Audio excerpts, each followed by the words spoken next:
Okay, I just wanted to get a little shot of what's been done before I put the cab back on. I think I'm going to paint the cab off before I put that back together, but the bottom is pretty much buttoned up now. I think everything's pretty much in place.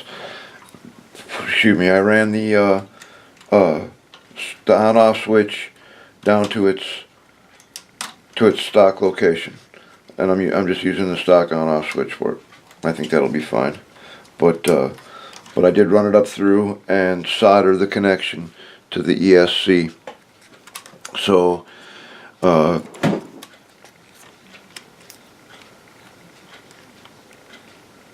also have the FPV cameras coming along. The hole is in the floor. It's ready to plug in. The headlights are done. They're ready to plug in. Oh, I have it hooked up now for the light bar. I've got the posts in place for the light bar to slide in. You guys, saw the video of that in action. But now I've got these plastic wire clips, so I put one on the inside of the fuel tank, and that's where the servo cable from the light bar will plug in. The light bar is downstairs in the paint shop right now, but when I'm running FPV at night, there will be two wires that'll be visible. I mean, unless I'll figure something out. But I'm planning on using some of the Supplex and making a little bag to hold the battery. And, I'm hoping it'll look like a GP medium tent laying in the back there. So we'll see if I can work something out with that.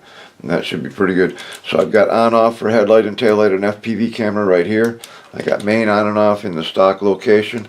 I ran everything in fastened down the ESC.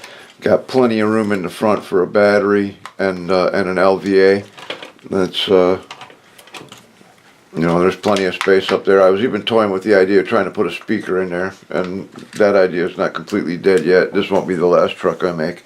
But this will be the FPV truck, and that's that part is pretty much ready to go. I'm just waiting on I've got some stuff clamped that I'm waiting for the goo to fully cure before we continue. And I think I'm going to do, while it's off, I think I'm going to go ahead and paint the cab and do the markings. I keep looking at this exhaust thinking I want to do something with it. So, I don't know. We'll see. Okay, I'm not sure how well this will show up.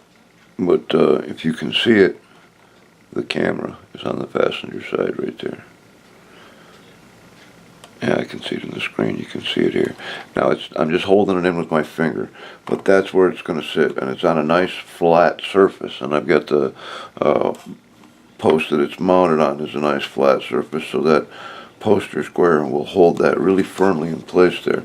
And all I had to do on the underside was just cut a little hole in the floorboards. And this will come down, and I've got to change this plug.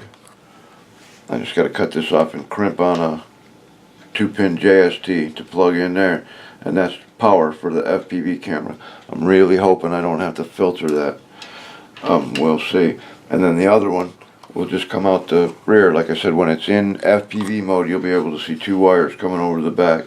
One will be for the lighting, the servo cable for the lighting, and the other one will be a 2-conductor yellow and white cable for the audio and video from the FPV camera.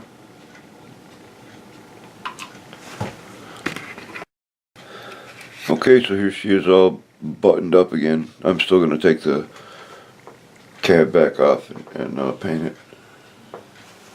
Put the on-off switch back in its stock location, which I could never find anyway.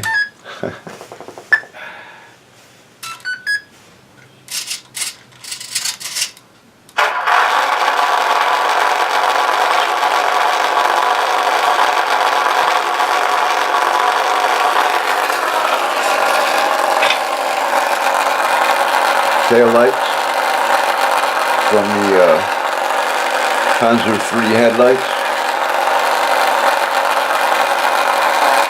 This will be the FPV truck, and this will be pretty much how it looks all the time, with the camera in the passenger seat. And then if I do want to drive at night, then I'll plug in the light bar, which is still down in the paint shop.